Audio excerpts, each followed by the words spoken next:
Okay, so first up is Valis. Valis is the first Colossus in the game, and he's one of the easiest. So what you're going to want to do, there's actually a pretty cool skip here.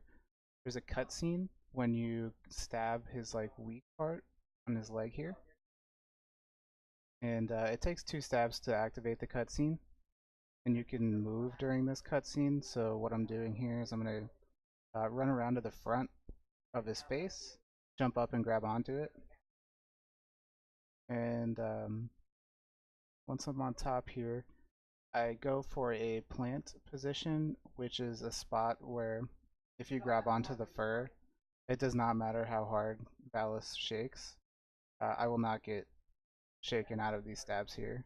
And then I finish with a jump stab, because jump stabs are full power stabs, and they instantly end the Colossus fight. So there's the first one down. Definitely one of the easiest. It's nice to have at the beginning of a run. And then next, we're going to have Quadratus. Quadratus is also really easy for the most part. If you can get a plant on Quadratus, you can save quite a lot of time. So there's a small period of time in between Colossi, so it's nice to have just, you can take a drink of water or something. So what I do here is I go ahead and pull out my bow immediately because Quadratus has a weak spot on his foot. And we're trying to hit that weak spot as soon as possible so that way we can get on top of him. I hit the weak spot with an arrow, and it's pretty basic. This is like normally what you're supposed to do for the most part. We just do it fast, essentially. So each sigil here takes 2.5 stabs. Quadratus has 2 sigils, one on his backside, one on his head.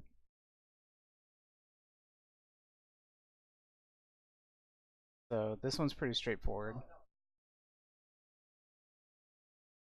And then I go for the plant here. Looks like I was able to get it. Again, another 2.5 stabs.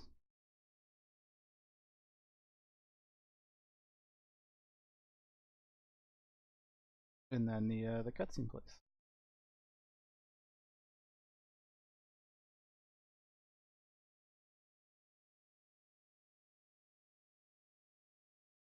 So the next one we have is actually, his name is Gaius. One of the cooler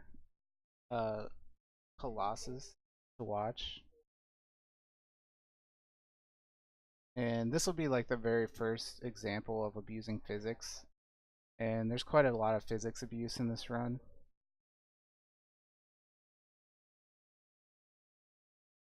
Probably one of the easier ones as well. It was really hard to learn him at first, but he became one of the easier ones. So what you want to do is, there's like a brief time right now where he's walking towards you, and these arrows kind of just help to do like a little bit extra damage to the sigil on his stomach.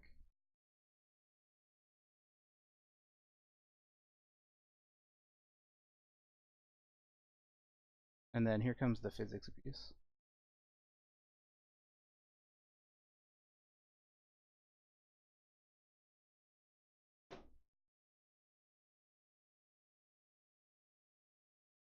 So yep, when he tilts his head back here, I kind of run off towards the neck area, because he's got a pretty specific like timing on his plant here. I was able to get the plant. That was unfortunate.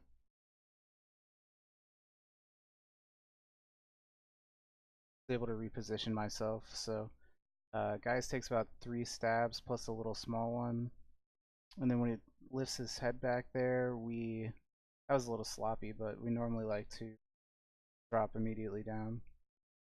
And then camera is kind of ridiculous here, but we should only have to do like 2.5 to his stomach sigil because of all the arrows that we shot earlier. And that's Gaius.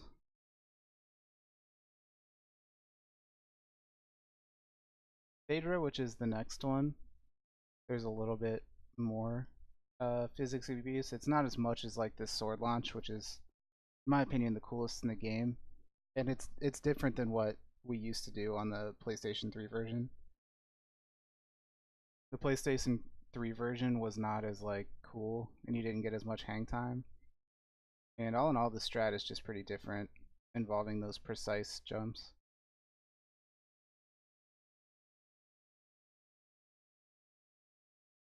So Phaedra is like the horse colossus, and normally what you're supposed to do is lead Phaedra away from where you start, and there's like an underground passage, and you're supposed to lead Phaedra over there and have Phaedra dip down so you can jump on top of it. But instead, we just go ahead and skip that because it's not very fast. And there we go. There's a little bit of physics abuse there. That was a lot harder in previous versions, but fortunately, it's pretty simple in the new one. Messing around on his back a little bit. It could be a little shaky. You can get shaken off. It takes two tiny stabs to go ahead and have him lower his neck here. And then the run to the head can be kind of weird. And Phaedra's plant's pretty easy. So we just want to go ahead and deliver those stabs there.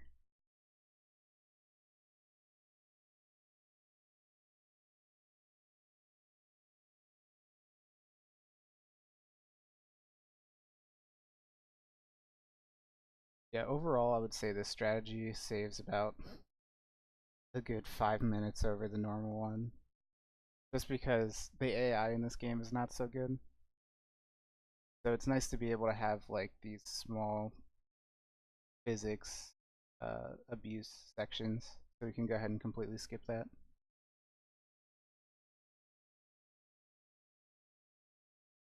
And there are many other that are just as annoying as Phaedra to do casually. So next up we have Avion, and Avion is one of probably the more iconic ones for people. This one is flying, the flying colossus, and there's two sigils on. There's one on each wing, one sigil on each wing, and then there's one sigil on the tail. So this is the only RNG dependent boss as well. The only one that like majorly affects the run. It's about 15 seconds that it affects.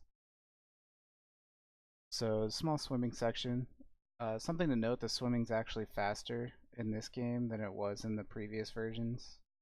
So I'm glad that happened because they actually nerfed rolling in this version. Rolling was the primary movement method in the previous ones. We go ahead and give Avion a nice little shot there. And then we jump onto the wing. Once we're on the wing, we wait for 3 flaps here.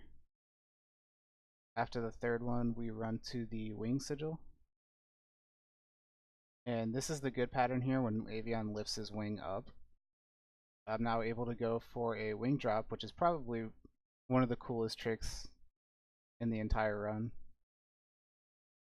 I think a lot of people, when they first see that, it's kind of a blast to watch, but it's actually pretty simple. And then we go for this little jump to the tail. The hurt box on the tail for the sigil is probably the most broken in the game. As you can see, I'm clearly not on the sigil. And then we finish off with a jump stab.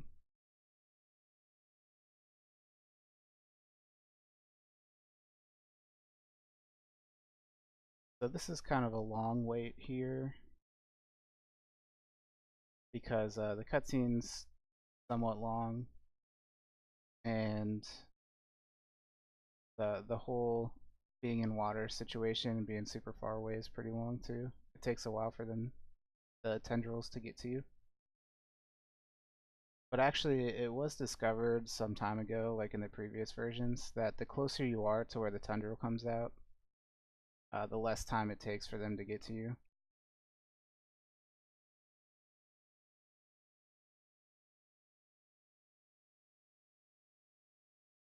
So getting the wing drop pattern is nice. And then Barba here, he's the beard guy.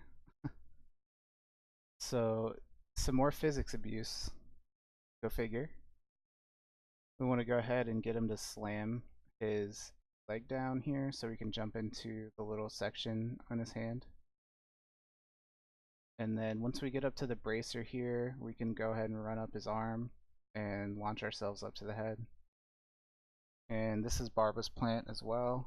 This spot is like right behind the sigil. Pretty much just like Ballast, the first one. You're gonna have stabs. And then the goal here is to get onto the back. We did a little stab there so we could stop him from shaking, because that wastes a lot of time. And then from here on out, it's pretty much just trying to get small stabs in to interrupt his shaking cycle and his walk cycle. And I was able to do that. So that's Barba down. That was a pretty good Barba.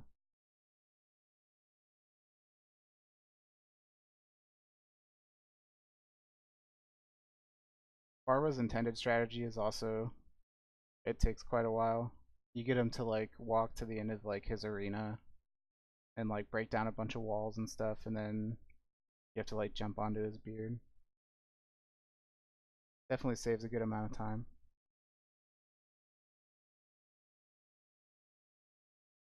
So Hydrus is one that has changed quite a bit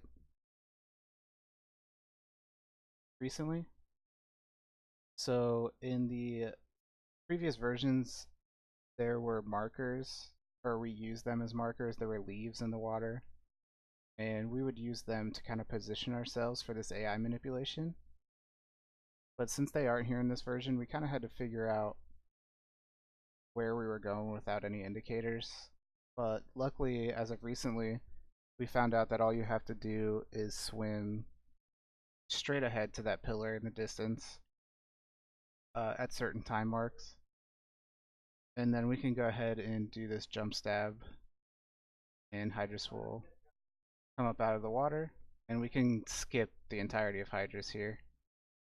And then we just go for nice simple little jump stabs, but I messed that one up. What you're supposed to do after you mess up is just go straight to the head sigil. Normally what we like to do is we like to do 4 jump stabs on the sigil without even touching like the little fin there. But since we did, we have to have this slower cycle.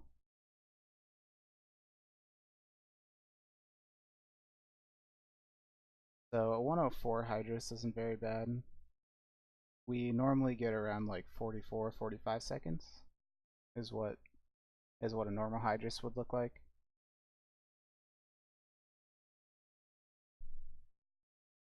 This is probably the longest break from gameplay, because after this cutscene finishes, swimming anywhere is just, it doesn't matter. You stay in place and wait for about 20 seconds, 25 seconds. Yeah, Hydrus is one of the hardest ones for the community to figure out. I think it actually took the longest for us to figure out how to beat it like we did in the previous versions.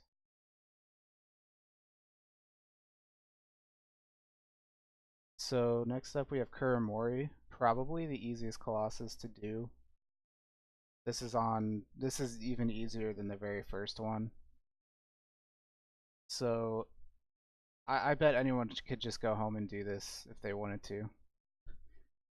What we do is we whistle at the very start to trigger Kuramori and have him come up towards us. Because once he hears this whistle, obviously, he'll come up the wall. We switch to our bow and arrow, and we jump down these set of stairs. There's a specific spot on the wall that we aim at, So that way when Kuramori slams his foot, get a nice little arrow there. We wait for him to fall from the wall and then we jump. Fall damage is kind of a joke in this game, so didn't take like any damage there really.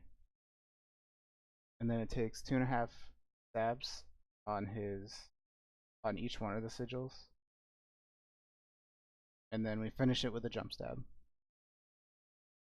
So about 45 seconds is normal on Hydrus, or on Kuramori, excuse me, as well.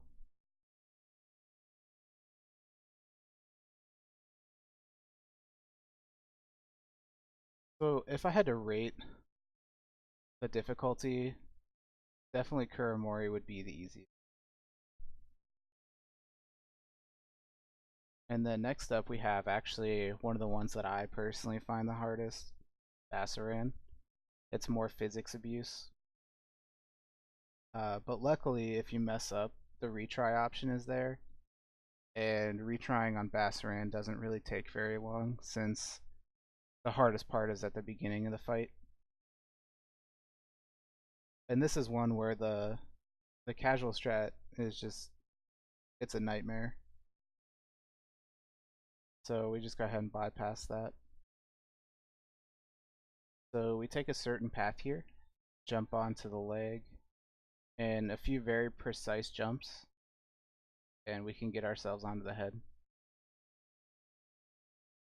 And then from here on out, it's pretty simple. There's just very like minute details that help you do it a little faster. Bassaran's normal strategy is you lead him out of the cave, and there's like these geysers on the ground, and if he walks over one of the geysers, he kind of like lifts his leg up, and then you shoot the bottom of his foot, kind of like the second Colossus, and then he rolls over, and you're able to get on top of him then. But like I said before, the AI is not really cooperative, so a whole lot easier to do it this way.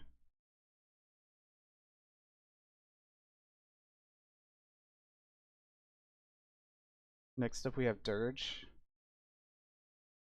Dirge is also one that I struggle with quite a bit because it involves a really precise stab.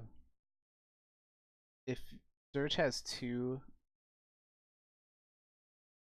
he has two sigils on him, and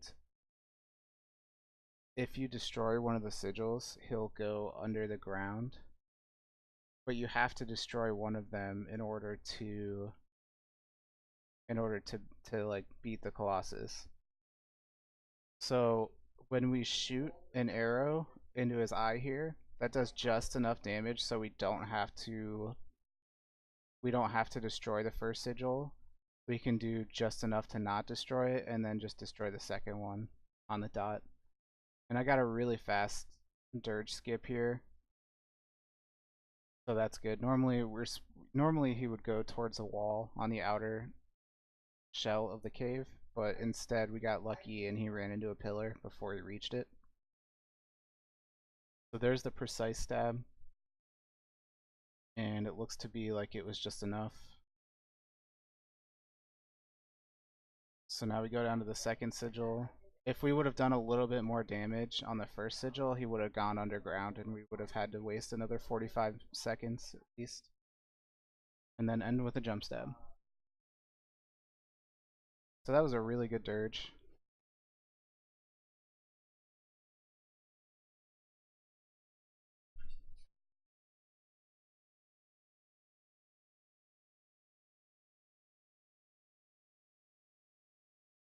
It isn't like run over necessarily if you don't do Dirge on the first try, but 45 seconds is kind of a lot of time, so I'm happy I was able to get that one cycle there.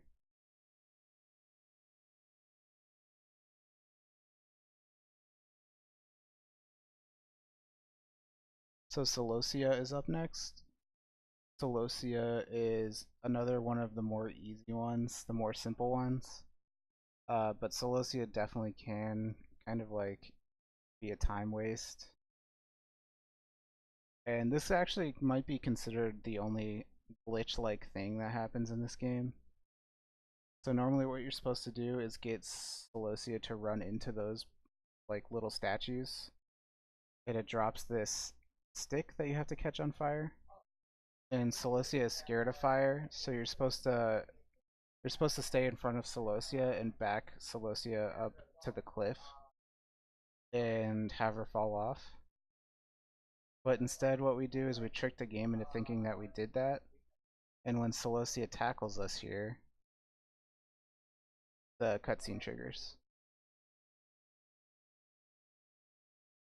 So that's like the only glitch like thing that happens, and then we know like the perfect spot to drop just to get on top of Celosia. We go ahead and do that, and then Celosia actually only takes 2 stabs. And the plant on Celosia is actually really easy. A lot of people probably remember playing this casually and getting shaken a lot. But as long as you just land on Celosia and immediately start stabbing, you should be fine. So Pelagia is up next. Pelagia is another water-based Colossus. The goal is to use these weird teeth-like things on the head to direct Pelagia. You have to get on top of Pelagia and then hit those with your sword, and it'll kind of like steer Pelagia into the right direction. So first we go for a little bit of a more difficult jump. This is something that's changed in previous versions as well, or from previous versions. No one really ever did this before, but I think it is faster than most versions.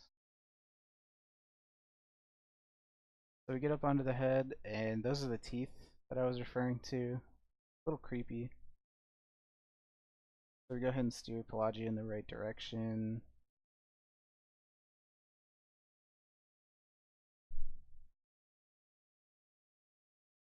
And then we cancel the shooting animation by jumping onto the little bill there, the brim. And then this is also another Colossus that takes a really precise stab. Second stab has to be like 90% charged, which it looks like I was able to get it there. 2 more full stabs. And that's Pelagia down. This is one of the Colossi that can go south really fast. So if you end up missing the one cycle, it probably takes like another minute and a half. Go ahead and finish it off, so happy I was able to get that there.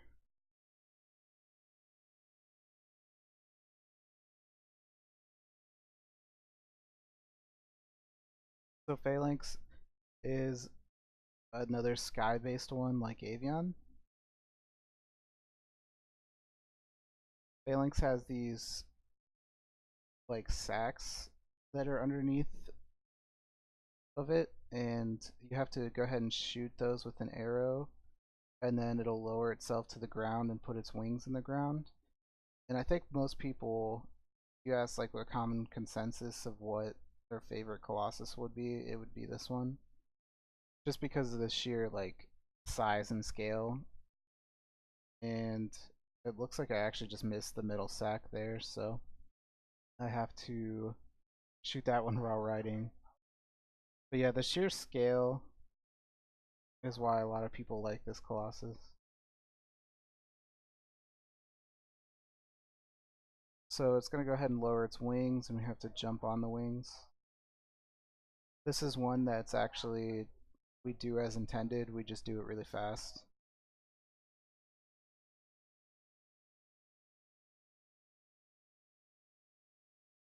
And that's deceptively one of the hardest jumps in the game. It's also one of the most costly.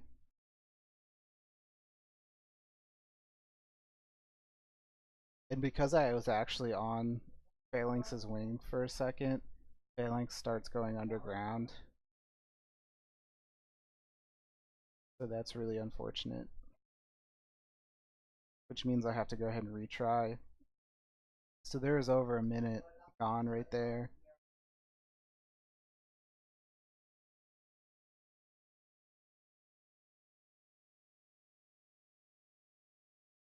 I'm gonna go ahead and hit all these arrows here, hop on aggro, and start going. And because that happened, I can kind of like say that this game is definitely one of the most punishing games there is to speedrun that I've seen. I could just be biased, but if you mess up like that, and that's not like an easy jump by any means, but if you mess up on something like that, that's, you know, a minute and a half gone. If you mess up on Avion, the other flying one, that's another minute gone. If you mess up on Hydrus, the one that was in the water that shocks us, that's like another minute gone. So plenty of things that can go wrong, and they kind of like waste a lot of time. But this version is definitely a lot more marathon safe. And this one cycle on Phalanx is pretty easy. You just have to make sure you don't stab too hard on the second stab on these first two sigils, or else Phalanx will do like a barrel roll, and that's no bueno. It wastes a lot of time, and time is not something that you have a lot of when it comes to this boss, because once you are on Phalanx for too long, Phalanx will just submerge into the ground. So I was finally able to finish off Phalanx. Phalanx is actually one of the easier ones. But yeah, it just because it's one of the easier ones doesn't mean it's not difficult. So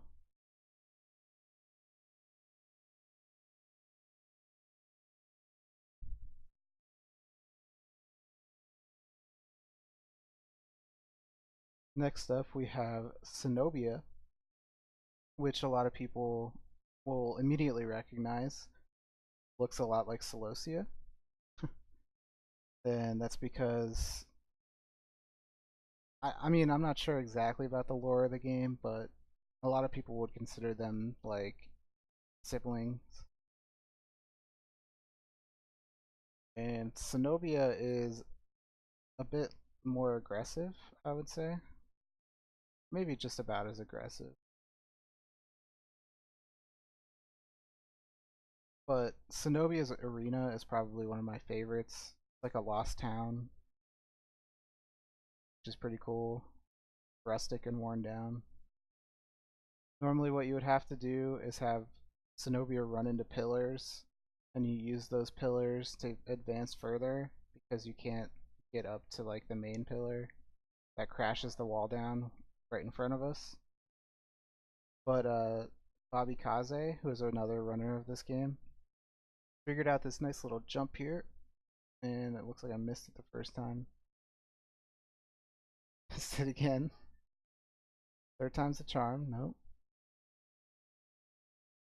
Alright, so we got it the fourth time right before Cenobia tackled us. But yeah, that jump right there, it's like deceptively hard. Do a nice little back jump there to get on the pillar.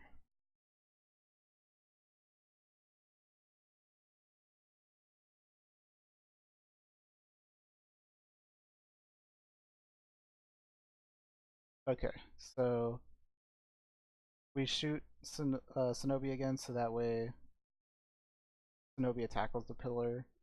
During the cutscene we can move. We can't do that during every cutscene, but this one is special.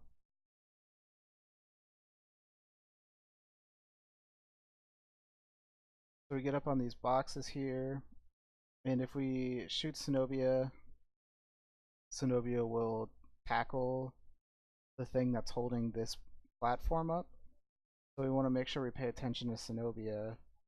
And when Zenobia turns like that, jump onto this thing, because at the end of the cutscene, you can't move during this cutscene, but at the end of it, when Zenobia is where Zenobia is positioned, you can jump from the spot you're at right on top of Zenobia.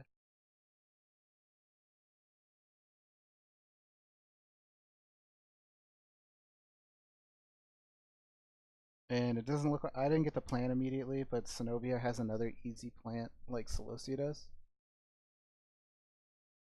And it looks, yeah, I was able to get it there.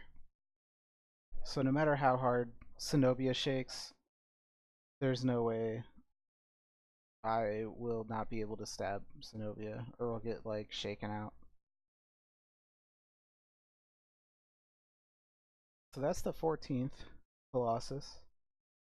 We have two more here. We have Argus, who is another humanoid like Colossus, and he's probably my least favorite to do casually, or at least from when I was younger, because he does have a plant on his head, but otherwise, if you don't know where the plant is, like obviously I didn't when I was younger, he shakes a lot, and it's incredibly hard to get the stabs in before he starts shaking over and over and over again.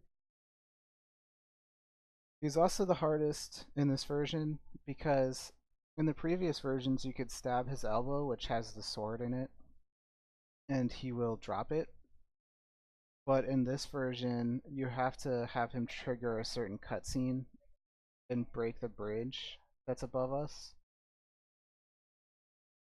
So what we do instead is we stab his hand sigil while the sword is still in it, which is incredibly difficult to do.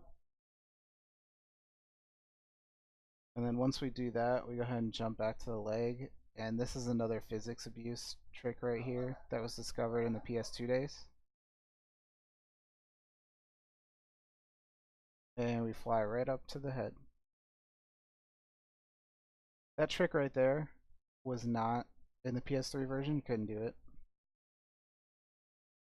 So those of you that remember the plush run from a few SGDQs ago, that's one absolute major difference there.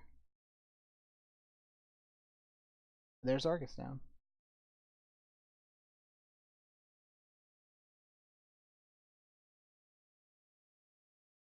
And last but not least, we have Malice. Malice is probably, I'd say Malice is probably one of my favorites, just because the speedrun version of Malice looks like an action movie. You're running around dodging like giant beams, and you'll see in just a second. But normally it takes a while to even get to Malice. You have to hide behind cover and do all this other low stuff. So what you do here is, instead of doing all that slow stuff, go ahead and speed right through it.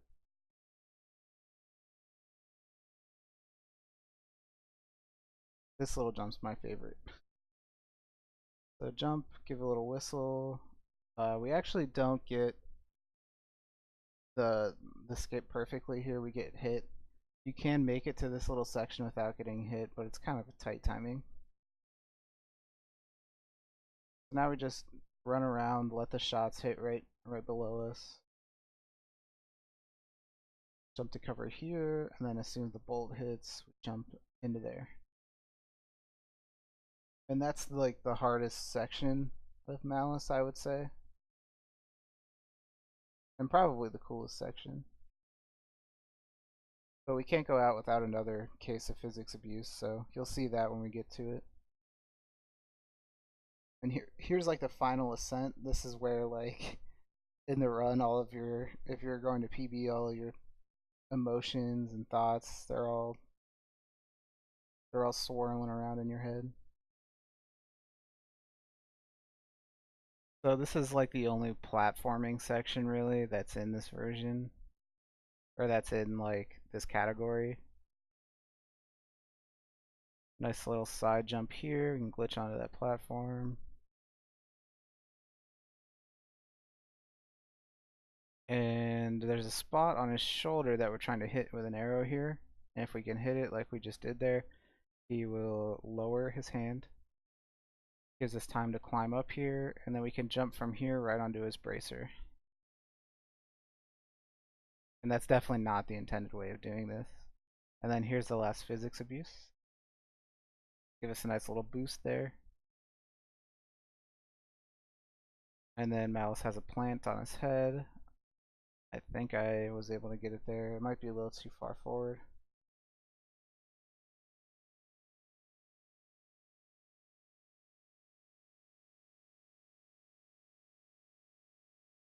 So one more stab here.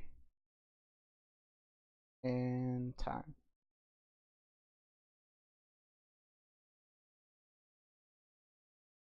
So that was Shadow of the Colossus, Boss Rush NTA.